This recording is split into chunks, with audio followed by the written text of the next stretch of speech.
The moment I saw him hand those car keys to another woman, I knew my 15-year marriage was over. But what he didn't know was that I had been planning my revenge for months, and it was going to cost him everything he thought he owned. My name is Claire, and until 6 months ago, I believed I was living the perfect life. My husband Marcus and I had built what everyone considered the ideal marriage. We lived in a stunning colonial house on Elm Street, complete with white picket fence, manicured gardens, and enough space for the children we kept saying we would have someday. Marcus ran his own construction company, Mitchell & Associates, which had grown from a small operation to one of the most successful firms in our city. I worked as a wedding photographer, capturing other people's happiest moments while living what I thought was my own fairy tale. We met at a charity auction 15 years ago. I was 28, he was 32, and when he outbid everyone else for the weekend getaway package I had donated, I knew he was either very generous or very interested. Turns out it was both. Our first date was that donated weekend at a bed and breakfast in Vermont, where we talked until sunrise about our dreams, our fears, and our shared vision of building something meaningful together. Marcus was everything I thought I wanted in a partner. Ambitious, charming, financially stable, and completely devoted to me. He proposed on the same Vermont mountainside where we had watched that first sunrise, with a ring that belonged to his grandmother and a promise that we would grow old together watching sunrises from our own front porch. The first few years of our marriage were everything romantic comedies promised they would be. We traveled to Italy for our honeymoon, spending 3 weeks eating pasta and making love in a tiny apartment overlooking the Tuscan countryside. We bought our house when I was 30, spending months painting rooms and planting gardens and talking about which bedroom would be the nursery. Marcus would come home from construction sites covered in dust and paint, but he always stopped to kiss me hello and ask about my day. We had traditions that felt sacred. Sunday morning pancakes that we ate in bed while reading the newspaper aloud to each other. Anniversary trips to that same Vermont bed and breakfast every October. Christmas mornings when Marcus would insist on making elaborate breakfasts while I photographed every moment, claiming we needed to document our happiness for the children we would eventually have. Looking back now, I can pinpoint exactly when things started to change, though I didn't recognize it at the time. It was about 18 months ago when Marcus hired a new project manager for his company. Her name was Sophia Delacroix, and she was everything I wasn't. 26 years old, tall and willowy where I was average height and curvy, with a kind of effortless sophistication that came from growing up wealthy. She had a master's degree in business from Northwestern and spoke 3 languages fluently. When Marcus first told me about hiring her, he couldn't stop talking about how impressed he was with her qualifications, how she was going to revolutionize his project management systems, how lucky he was to have found someone so talented. At the time, I was proud of his success and happy that his business was growing. I even suggested he invite Sophia and her boyfriend to our annual 4th of July barbecue. That was my first mistake. Sophia arrived at our barbecue alone, explaining that her boyfriend had to work. She wore a flowing white sundress that made her look like she belonged in a magazine spread, and she charmed every single person at our party. I watched her laugh at Marcus's jokes, compliment my photography, and somehow make everyone feel like she had been part of our friend group for years. When she offered to help me in the kitchen, we spent 20 minutes talking about her travels through Europe and her plans to eventually start her own consulting firm. I liked her immediately, which makes what happened next so much more devastating. Over the following months, Marcus started working longer hours. Projects that used to take him until 6 p.m. now kept him out until 9 or 10. Weekend site visits became routine. Business dinners were scheduled at least twice a week, always with potential clients I never met and always at restaurants I had never heard of. The changes were gradual enough that I convinced myself I was being paranoid. Marcus was building his business, and successful businesses required sacrifice. When I mentioned feeling lonely or asked if we could plan a vacation, he would pull me close and promise that things would calm down soon, that all this extra work was building our future together. Meanwhile, my own career was flourishing.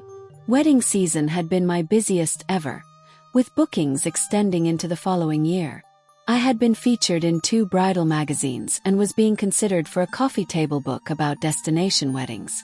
For the first time in my life, I was earning more money than I was spending, and I was proud of the financial independence I had built. That pride turned out to be more important than I could have imagined. The first concrete sign that something was wrong came on a Tuesday evening in March.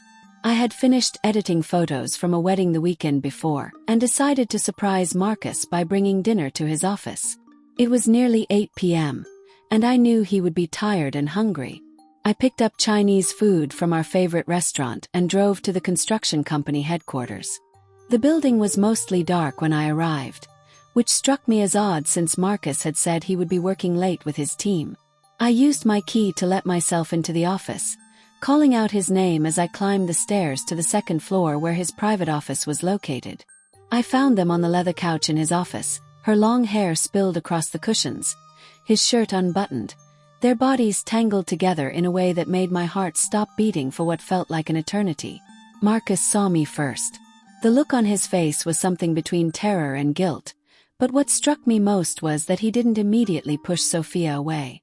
Instead, they separated slowly, like they had all the time in the world, like my presence was an inconvenience rather than a catastrophe. "Claire," he said, his voice steady in a way that chilled me, "this isn't what it looks like."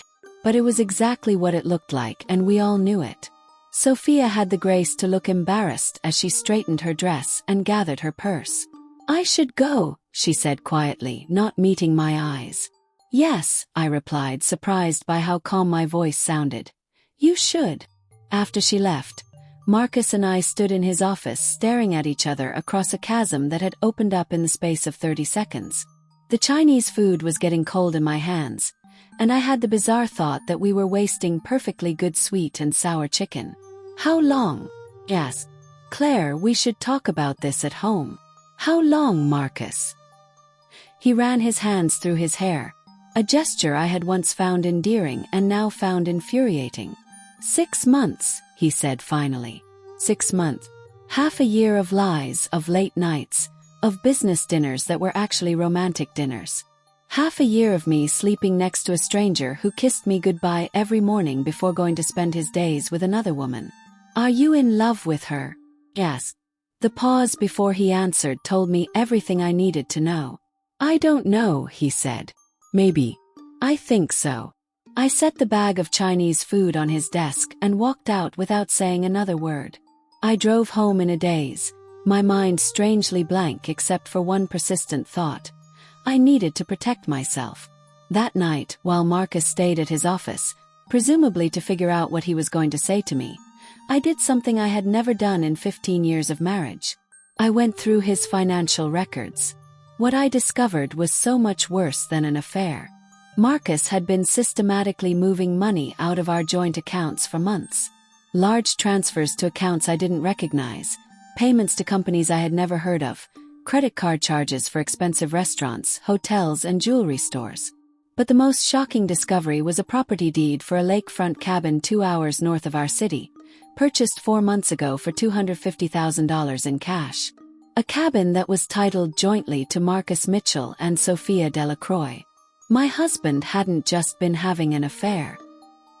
He had been planning a completely new life with his mistress, funding it with our money, and laying the groundwork to abandon our marriage without my knowledge. I spent the rest of that sleepless night making copies of every financial document I could find and storing them in a safety deposit box I opened first thing the next morning. Then I called my college friend Jennifer, who had become one of the most successful divorce attorneys in the state. "Claire," Jennifer said after I explained the situation, "what he's done is called asset dissipation, and it's illegal. He can't use marital funds to purchase property with another woman. We can not only get that money back, we can probably get damages on top of it." "I don't want damages," I told her. "I want revenge."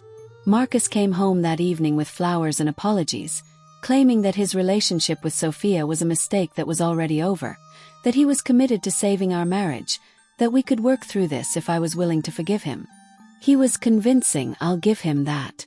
For a moment I almost believed him. But then I remembered the property deed, the joint ownership of a cabin he had never mentioned, and the months of calculated deception that had funded their secret life together. "I need some time to think," I told him. Maybe you should stay at a hotel for a few days while I figure out how I feel." He agreed immediately, probably relieved to avoid any more difficult conversations. What he didn't know was that I was buying myself time to plan the most important project of my life, making him pay for what he had done to us. The next few weeks were a delicate balance of investigation and performance. During the day, I worked with Jennifer to build our legal case and hired a private investigator to document Marcus and Sophia's relationship. In the evenings, when Marcus called to check on me, I played the role of the grieving wife who was slowly working toward forgiveness.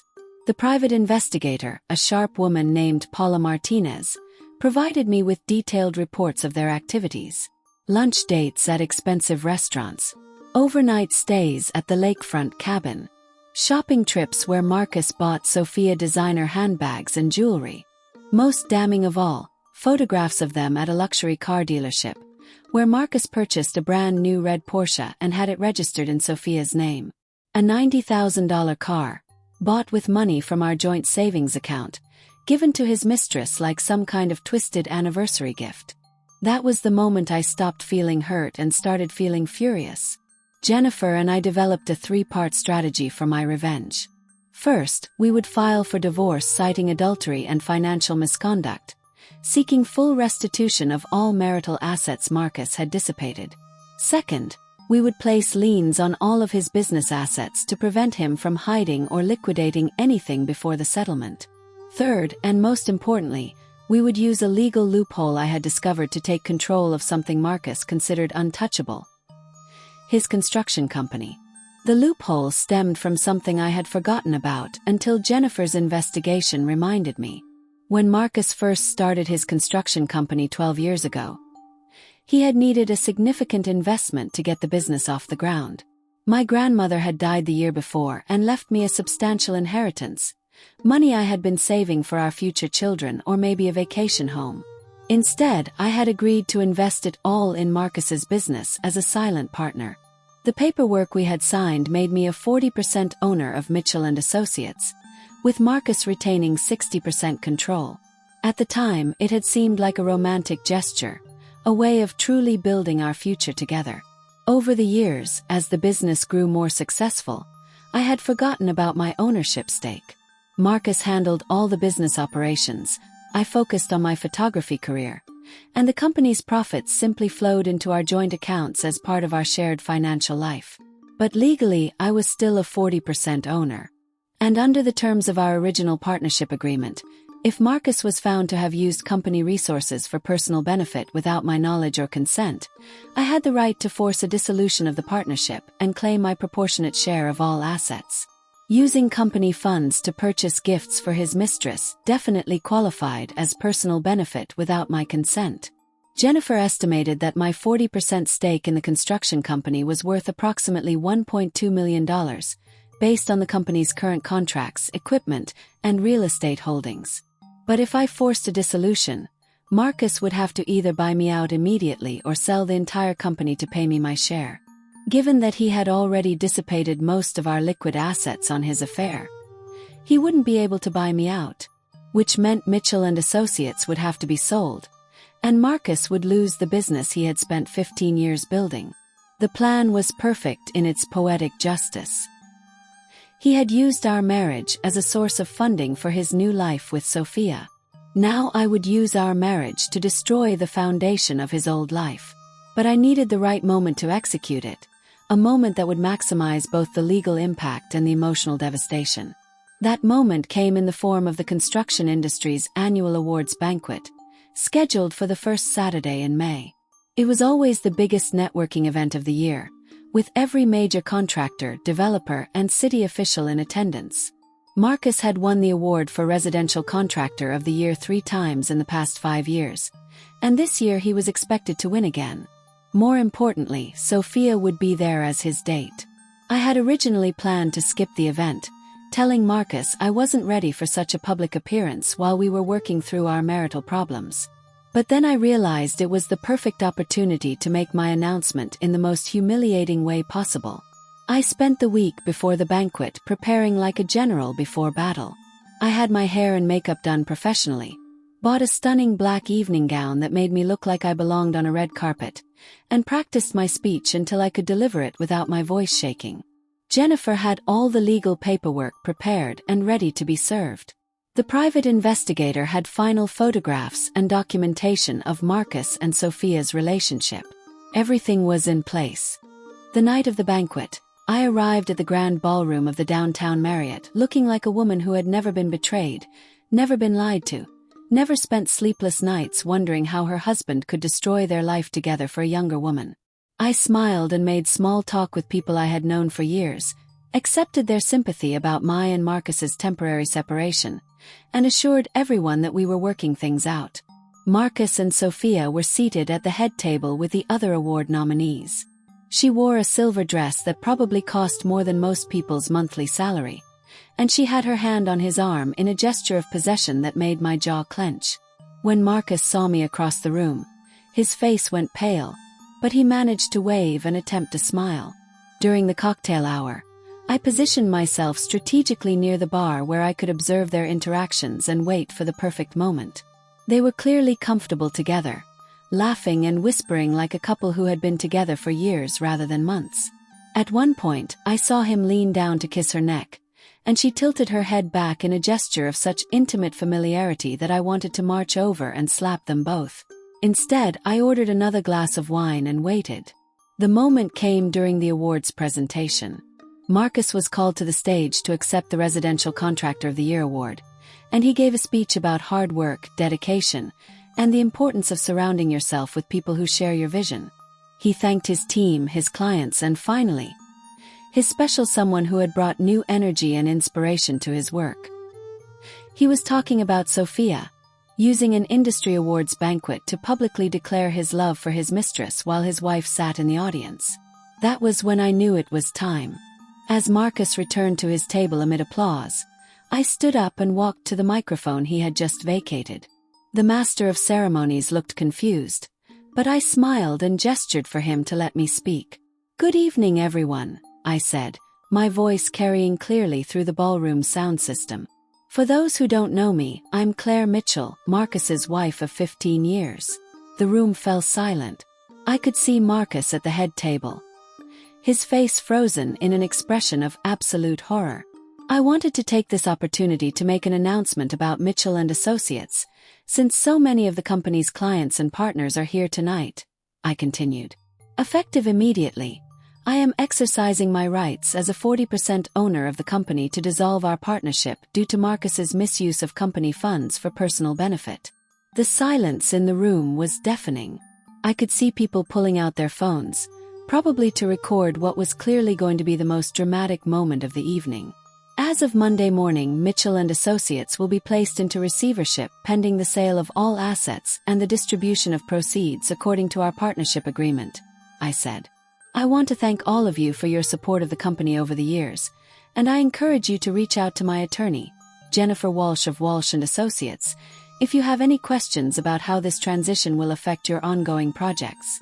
I set the microphone back on its stand and walked calmly toward the exit, leaving behind a ballroom full of stunned faces and one very pale construction contractor who was about to lose everything he had worked for. The legal proceedings that followed were swift and merciless. Within a week, Marcus had been served with divorce papers, Jennifer had filed the partnership dissolution paperwork, and liens had been placed on every asset owned by Mitchell & Associates. The private investigator's evidence of Marcus's affair and financial misconduct was overwhelming, and his attorney advised him to settle quickly rather than face a public trial. The construction company was sold to Marcus's biggest competitor for $2.8 million. After paying off business debts and legal fees, my 40% share came to just over $1 million. Combined with half of our other marital assets and the return of all money Marcus had dissipated on his affair, I walked away from our 15-year marriage with approximately $1.4 million and complete financial independence. Marcus, meanwhile, lost his business, his reputation, and most of his assets. The cabin he had purchased with Sophia had to be sold to pay part of the settlement, and the Porsche was repossessed when he couldn't make the payments. His affair had cost him everything he had spent 15 years building. Sophia left him 3 weeks after the company was sold, apparently having lost interest in a broke ex-contractor with a destroyed reputation and no prospects for rebuilding his career. 6 months after the divorce was finalized, I ran into Marcus at a coffee shop downtown. He was wearing a cheap suit and looked like he had aged 5 years in the past year. He was working as a project manager for someone else's construction company, trying to rebuild his career from the bottom up. "Claire," he said, approaching my table hesitantly, "could we talk for a minute?" I gestured to the empty chair across from me, curious to hear what he had to say. "I want you to know that I never meant for things to end the way they did," he said. "I made terrible choices, and I hurt you in ways I can never take back. But destroying my company, humiliating me in front of everyone we know, I never thought you were capable of that kind of revenge. I never thought you were capable of that kind of betrayal," I replied. "I guess we both learned something new about each other." He nodded, looking down at his hands. "Was it worth it? The revenge, I mean. Did it make you feel better?" I considered his question carefully. "It didn't make me feel better about our marriage ending or about the 15 years I thought we were building something together," I said finally. "But it did make me feel better about myself. For the first time in months, I felt like I had some control over my life." "I loved you, you know," he said. "I still do in my way." "I know," I replied. "But you loved the idea of starting over more. You just forgot that I was capable of starting over too." That conversation was the last time Marcus and I spoke. I heard through mutual friends that he eventually remarried, to a woman closer to his own age who worked in accounting. They live in a small apartment across town and drive used cars. I hope he's learned to appreciate what he has instead of always looking for something better. As for me, I used part of my settlement money to open my own photography studio in the Arts District downtown. I specialize in portraits and family photography now, finding that I prefer capturing real moments to the choreographed perfection of weddings. I travel frequently, taking photography workshops in places like Prague and Morocco and building the kind of adventurous life I had always wanted but never made time for during my marriage. I never remarried, though I've had a few serious relationships. I've learned to be cautious about combining my financial life with anyone else's, and I've discovered that I actually enjoy the independence that comes with being solely responsible for my own decisions and my own future. Sometimes I wonder what would have happened if I had handled things differently, if I had tried harder to save my marriage, or if I had chosen a less dramatic form of revenge. But then I remember the look on Marcus's face when he handed those car keys to another woman, and I know I made the right choice.